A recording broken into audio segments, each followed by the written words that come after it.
Hello friends, welcome back to my YouTube channel. I hope ಎಲ್ಲರೂ ಚೆನ್ನಾಗಿದ್ದಾರೆ ಅಂದ್ಕೊಂಡಿದ್ದೀನಿ. Morning ಈ ಥರ ಲೈಟಾಗಿ ಹೆಲ್ದಿಯಾಗಿ ಬ್ರೇಕ್ಫಾಸ್ಟ್ ಇದ್ದರೆ ತುಂಬಾ ಖುಷಿಯಾಗುತ್ತೆ. ಬನ್ನಿ ಏನು ಹಾಕೊಂಡಿದ್ದೀನಿ ಅಂತ ನೋಡುವ.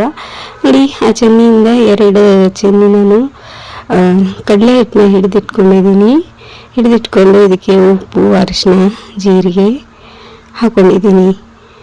ಬೇಸನಲ್ಲಿ ಪ್ರೋಟೀನ್ ಇರುತ್ತೆ. ಪಾಲಕ್ ಹಾಕಿದ್ದೀನಿ ನಾನು. ಪಾಲಕಲ್ಲಿ ಐರನ್ ಇರುತ್ತೆ. ಈರುಳ್ಳಿ ಅಂತೂ ತುಂಬಾ ಹೆಲ್ದಿ, ಮತ್ತು ಬೇಸಿಗೆಗಂತೂ ಹೊಟ್ಟೆಗೆ ತಣ್ಣಗಿರುತ್ತೆ. ಈ ಥರ ಒಂದ್ಸರಿ ಮಾಡ್ಕೊಳ್ಳಿ. ಡೈಲಿ ತಿಂತೀರಾ ತರಕಾರಿ ಎಲ್ಲ full iron rich, protein rich ಇದೆ. ಒಂದ್ಸರಿ ಮಾಡ್ಕೊಳ್ಳಿ, ತುಂಬಾ ಚೆನ್ನಾಗಿರುತ್ತೆ. ಯಾರು ಪಾಲಕ್ಕೆಲ್ಲ ತಿನ್ನೋಕೆ ಇಷ್ಟಪಡಲ್ಲ, ಈ ಥರ ಮಾಡಿಕೊಟ್ರೆ ಇಷ್ಟಪಟ್ಟು ತಿಂತಾರೆ. ನೀವು ಮಾಡ್ಕೊಳ್ಳಿ. ಜಿಮ್ ಹೋಗೋರಿಗಂತೂ ಹೇಳಿ ಮಾಡಿಸಿದ್ದ ಹಾಗಿರುತ್ತೆ. Full healthy. ಬೇಕಾಗಿರೋದೆಲ್ಲ ಇದೆ ನೋಡಿ. ಕೊತ್ತಂಬರಿ, ಪಾಲಕ್ಕು, ಈರುಳ್ಳಿ ಎಲ್ಲನೂ ಬಾರೀಕು ಉದ್ದದ್ದಾಗಿ ಕಟ್ ಮಾಡಿದ್ದೀನಿ. ಇವನ್ನ ನೀರು ಹಾಕ್ಕೊಂಡು ಈ ಥರ ಕಲಿಸ್ಕೊಂಡಿದ್ದೀನಿ. ಸೋಡಾ ಹಾಕೋದು ಏನು ಬೇಡ, ಈ ಥರ ಕಲ್ಕೊಳ್ಳಿ. ಒಂದು 5 ನಿಮಿಷ ನೆನೆ ಹಾಕಿಲ್ಲ ನಾನು, ಹೀಗೆ ಕಲ್ಕೊಳ್ಳಿ. 1-2 ನಿಮಿಷ ಬಬ್ಬಲ್ಸ್ ಎಲ್ಲ ಬರೋವರೆಗೂ.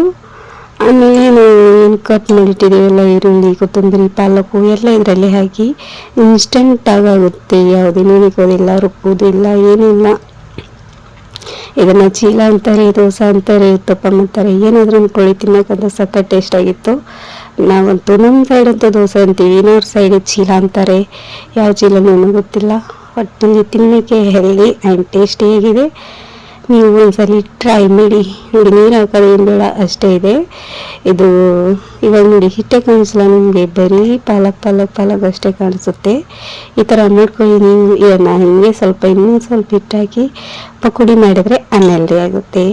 ಈ ಥರ ಮಾಡ್ಕೊಂಡು ತಿಂದರೆ ಹೆಲ್ದಿ ಆಗುತ್ತೆ. ನೋಡಿ, ಅರ್ಧ ಗ್ಲಾಸು ನೀರು ಹಾಕಿಲ್ಲ ನಾನು 2 ಮಾಡಿಕೊಡ್ತಾ ಇರೋದು. ಯಾಕೆಂದರೆ ನಮ್ಮ ಮನೇಲೆಲ್ಲ ಈ ಥರ ತಿನ್ನಲ್ಲ, ನಾನೇ ಮಾಡ್ಕೊಂಡು ತಿಂತಾಯಿದ್ದೀನಿ. ಹಂಚಿಟ್ಬಿಟ್ಟು ಅದಕ್ಕೆ ಆಯಿಲ್ ಸ್ಪ್ರೆಡ್ ಮಾಡಿಬಿಟ್ಟು ಈ ಥರನ ಬ್ಯಾಟರ್ ಹಾಕ್ಕೊಳ್ಳಿ. ದೊಡ್ಡದಾಗಾದರೂ ಹಾಕ್ಕೊಳ್ಳಿ, ಇಲ್ಲ ನಂತರ ಈ ಥರ ಚಿಕ್ಕದಾದರೂ ಹಾಕ್ಕೊಳ್ಳಿ. ಶೇಪು ರೌಂಡ್ ಮುಖ್ಯ ಅಲ್ಲ ನನಗೆ, ತಿನ್ನೋದು ಮುಖ್ಯ. ಹೆಂಗಾದರೂ ಬರಲಿ, ಒಟ್ಟಲ್ಲಿ ತಿಂತಾ ಇರಬೇಕು. ಅದೆಲ್ಲ ಹಾಕ್ಬಿಟ್ಟೆ ನಾನು 3 ಹಾಕ್ಕೊಂಡೆ. ಚೆನ್ನಾಗಿ ಪ್ಯಾನ್ ಕೇಕ್ ಥರ ಮಿನಿಯಾಗಿ ಚೆನ್ನಾಗಿತ್ತು. ತಿನ್ನೋಕ್ಕೆ ಟೇಸ್ಟೇ ಸಖತ್ತಾಗಿತ್ತು. ಈರುಳ್ಳಿ ಸ್ವಲ್ಪ ಸೆಕೆ ಕೊಡ್ತೀವಲ್ಲ, ಸೆಕೆ ಕೊಟ್ಟಾಗ ಈರುಳ್ಳಿ ಟೇಸ್ಟು ಏನು ರುಚಿಯಾಗಿ ಬರುತ್ತೆ ಗೊತ್ತಾ. ಒಂಥರ ತುಂಬಾ ಸಖತ್ತಾಗಿ ಟೇಸ್ಟ್ ಬರುತ್ತೆ. ನನಗೆ ಹಸಿ ಈರುಳ್ಳಿ ತಿನ್ನೋಕ್ಕೆ ಹೋಗಲ್ಲ, ಆದರೆ ಈ ಥರ ಸೆಕೆ ಕೊಟ್ಬಿಟ್ಟು ತಿಂತಾಯಿದ್ರೆ ಸಖತ್ ಟೇಸ್ಟ್ ಬರುತ್ತೆ. ನೋಡಿ, 2 ನಿಮಿಷ ಮೀಡಿಯಮ್ ಇಲ್ಲ ಲೋವಲ್ಲಿ ಇಟ್ಕೊಳ್ಳಿ, ಹೈಯಲ್ಲಿ ಇಡಬೇಡಿ ಗ್ಯಾಸು. ತುಪ್ಪ ಹಾಕ್ಕೊಂಡಿದ್ದೀನಿ ನಾನು.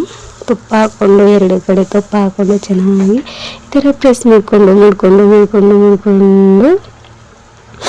ಎರಡೂ ತಿರ್ಬೇಕೊಂಡಿದ್ದೀನಿ. ನೋಡಿ, ಎಲ್ಲ ಮೆತ್ಕೊಂಡಿಲ್ಲ, ಏನಿಲ್ಲ, ಎಷ್ಟು ಈಸಿಯಾಗಿ ಬಂದಿದೆ ಅಂತ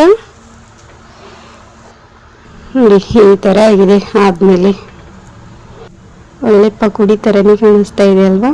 ಆದರೆ ಪಕೋಡಿ ಎಲ್ಲ ಇದು ಚೀಲ ಅಂತಾರೆ, ಚೀಲ ದೋಸೆ ಉತ್ತಪ್ಪಂ. ನೋಡಿ, ಇನ್ನೊಂದು ಹಾಕೋತಾ ಇದ್ದೀನಿ ನಾನು. ಆಮೇಲೆ ನಾನು ಆಯಿಲು ತುಪ್ಪ ಏನೂ ಹಾಕಿಲ್ಲ, ಹೀಗೆ ಹಾಕ್ತಿದ್ದೀನಿ. ಅಷ್ಟೆಲ್ಲ ಒಂದೇ ಹಾಕಿದ್ದೀನಿ, ಚಿಕ್ಕದೆಲ್ಲ ಆಟ ಮಾಡ್ಕೊಂಡು ಕೊಡಲಿ ಅಂತ. ಇದೊಂದೇ ಇತ್ತು ಲಾಸ್ಟು. ಅಷ್ಟೇ ಬ್ರೇಕ್ಫಾಸ್ಟ್ ಇದು ನಂದು. ಮಾರ್ನಿಂಗ್ದು ಸ್ವಲ್ಪ ಹೆಲ್ದಿ ತಿನ್ನೋ ಅಂತ ಟ್ರೈ ಮಾಡ್ತಾಯಿದ್ದೀನಿ. ಅನ್ನ ಸಾರು ತಿಂದು ಬೇಜಾರಾಗ್ತಾ ಇದೆ ಈ ಬೇಸಿಗೆಯಲ್ಲಿ. ಅದಕ್ಕೆ ಇದನ್ನು ಸಿಮ್ಮಲ್ಲಿ ಇಟ್ಬಿಟ್ಟು ಮೇಲುಗಡೆ ತುಪ್ಪ ಹಾಕಿ ಚೆನ್ನಾಗಿ ಒಂದು 5 ನಿಮಿಷ ಬೇಯಿಸಿ. ಯಾಕಂದರೆ ಇದು ಒಂದೇ ಇದೆಲ್ಲ ದಪ್ಪ ಹಾಕಿದ್ದೀನಿ. 5 ನಿಮಿಷ ಇನ್ನೊಂದು ಬೇಯಿಸಿದ್ರೆ ಸಖತ್ ರುಚಿ ಐತಿ. ಇದನ್ನು ಹಾಗೇನೂ ತಿನ್ಬೋದು. ನಾನು ಖಾರ ಹಾಕಿಲ್ಲ, ನೀವು ಮೆಣಸಿನ್ಕಾಯಿ ಬೇಕಿದ್ರೆ ಹಾಕ್ಕೊಳ್ಳಿ. ನನಗೆ ಖಾರ ಆಗ್ತಾಯಿಲ್ಲ, ಅದಕ್ಕೆ ನಾನು ಖಾರ ಹಾಕಿಲ್ಲ, ಹಾಕ್ಕೊಳ್ಳಿ ನೀವು. ನಾನು ಇದನ್ನು ಮೊಸರಿನ ಜೊತೆ ತಿಂದಿದ್ದೀನಿ. ಮೊಸರಂತೂ ಗೊತ್ತೇ ಇದೆಯಲ್ವಾ, ತುಂಬಾ ಹೆಲ್ತಲ್ಲಿ ಡಯಟಲ್ಲಿ ಇನ್ಕ್ಲೂಡ್ ಮಾಡ್ಕೋಬೇಕು. ಡೈಜೆಸ್ಟಿವ್ ಸಿಸ್ಟಮ್ ಇನ್ಕ್ರೀಸ್ ಮಾಡುತ್ತೆ. ಇದನ್ನು ಮೊಸರಲ್ಲಿ ಅದ್ಕೊಂತೀನಿ, ಚಟ್ನಿ ಇಲ್ತೀನಿ, ಇಲ್ಲ ಹಾಗೆ ಆದರೂ ತಿನ್ನಿ, ಸಖತ್ತಾಗಿರುತ್ತೆ. ಒಳ್ಳೆ ಬ್ರೆಡ್ ಆಮ್ಲೆಟ್ ಥರ ಕಾಣಿಸ್ತಾ ಇದೆ. ಸಿಗೋಣ ನೆಕ್ಸ್ಟ್ ವಿಡಿಯೋದಲ್ಲಿ. ಅಲ್ಲಿವರೆಗೂ ಹರ್ ಹರ್ ಮಹಾದೇವ್.